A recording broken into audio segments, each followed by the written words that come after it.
Nous sommes en pleine saison sèche.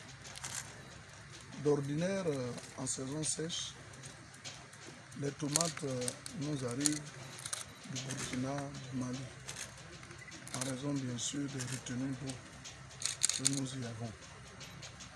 Aujourd'hui, voici une jeune Ivoirienne qui est allée en Israël, qui a découvert comment on peut produire de la tomate de cette envergure. Il a fait venir des experts israéliens, des étudiants ivoiriens également qui étaient en Israël et qui ont appris la technologie, qui sont en train de l'adapter en Côte d'Ivoire. Et ce jeune que vous avez à côté de moi fait partie de ces experts-là. Le président de la République, son Excellence, M. Alassane Ouattara, a demandé que dans le cadre de nos missions, l'accent soit mis sur la production maraîchère et la production vivrière aussi. Parce qu'en Côte d'Ivoire, c'est vrai que nous sommes le premier pays producteur de cacao, mais nous ne consommons pas nous-mêmes le cacao. Ce sont les consommateurs qui nous imposent des prix. Or, ici, nous avons de la tomate, nous avons du poivron. Quand c'est acheté, c'est bon pour nous. Quand ce n'est pas acheté, on peut les ramener à la maison et puis en faire sa propre consommation. Et je crois qu'aujourd'hui, cette pratique développée en Côte d'Ivoire fait qu'on ne fait plus venir de la tomate cerise à l'image de ce que vous avez vu tout à l'heure et de ce que vous voyez ici de l'extérieur, parce que la tomate cerise n'était pas produite en Côte d'Ivoire. Ça nous arrivait du Maroc, de l'Europe.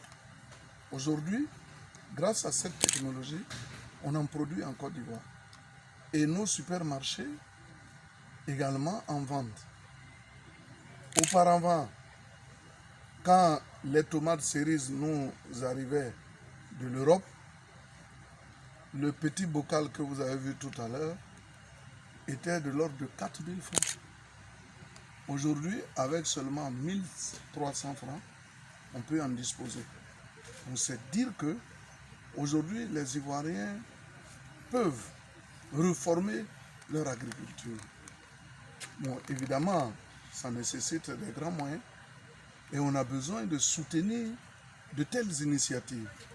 C'est pour cela que je suis heureux, moi-même, de venir toucher du doigt la réalité du terrain et demander à ce que l'État investisse davantage dans de tels projets parce qu'on ne perd pas.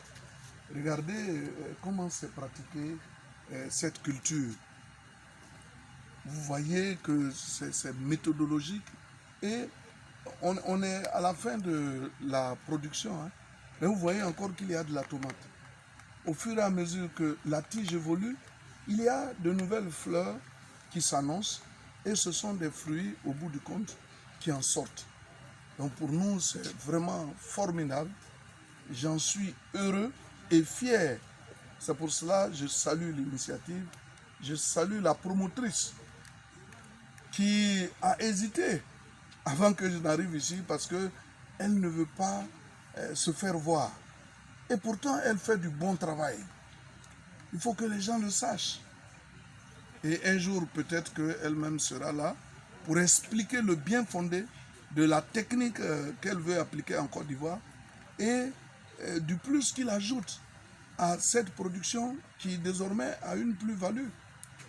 En tout cas, je pars édifié de savoir qu'en Côte d'Ivoire, ce qui peut se pratiquer ailleurs peut aussi se pratiquer ici. Vous voyez que les fruits dont nous disposons sont identiques à ceux qu'on a en Europe. Donc mieux vaut rester ici, produire, vendre, puisqu'il y aura toujours des consommateurs. Notre agriculture ici n'est pas souvent soutenue par les banques. Mais si vous envoyez un banquier sur ce site qui regarde comment vraiment cette pratique se fait et qui voit qu'en y investissant, la banque peut vraiment sortir des dividendes, il n'y a pas de raison qu'elle reste sans intervenir. C'est pour cela que nous disons que de telles initiatives méritent d'être saluées, d'être encouragées. Et nous sommes là pour cela d'ailleurs. Dans tous les cas, tous ceux qui verront ces images aujourd'hui à la télévision, à travers vos écrits, puisque c'est la réalité vivante du terrain que nous avons ici, mais ils vont être interpellés. L'État de Côte d'Ivoire doit être interpellé. Moi-même, je suis ministre de l'Agriculture, mais c'est la première fois que je découvre une telle pratique. Je l'ai vu en Israël, je l'ai vu au Maroc. Mais dire qu'en Côte d'Ivoire, on peut produire de la tomate cerise, produire de la tomate cœur de bœuf, comme on dit, mais c'est pas possible. Et pourtant, c'est une réalité. Donc je voudrais dire bravo à la promotrice qui a fait cela. La Côte d'Ivoire doit lui rendre hommage pour le travail qu'elle a fait et féliciter aussi les jeunes qui sont autour d'elle pour faire avancer ce projet.